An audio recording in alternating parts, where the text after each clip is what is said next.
سيد الرسل والصلاة والسلام على سيد الرسل وخاتم الأنبياء وعلى آله المجتبى وأصحابه الأتقياء. ونشهد أن سيدنا وسندنا وحبيبنا وشفيعنا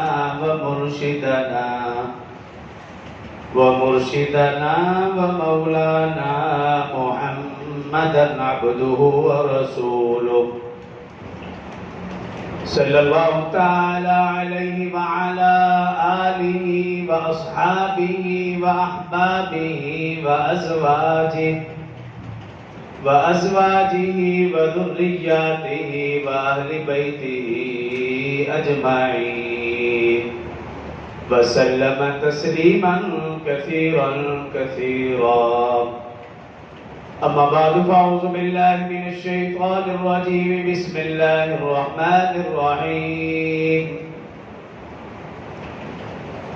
إن الصفا والمروة من شعائر الله فمن حج البيت أو اعتمر فلا جناح عليه أن يطوف بهما ومن تطوع خيرا فإن الله شاكر عليم.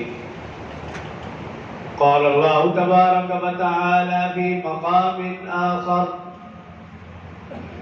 الحج أشهر معلومات فمن فرض فيهن الحج فلا رفث ولا فسوق ولا جدال في الحج وما تفعلوا من خير يعلمه الله وتزودوا فإن خير الزاد التقوى واتقون يا أولي الألباب.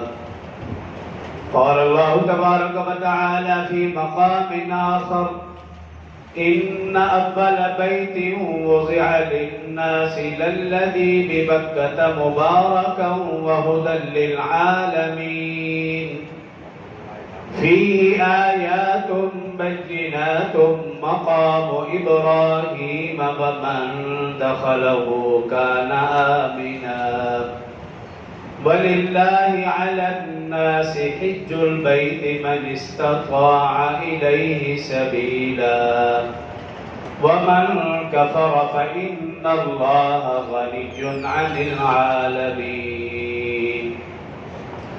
قال الله تبارك وتعالى في مقام آخر: وإذ بوأنا لإبراهيم مكان البيت ألا تشرك بي شيئا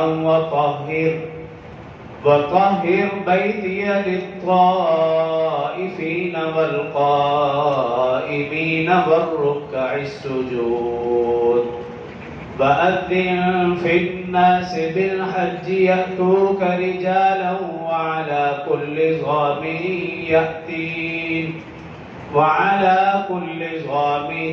يأتين من كل فج عميق. صدق الله العظيم وصدق رسوله النبي الكريم ونحن على ذلك لمن الشاهدين والشاكرين والحمد لله رب العالمين.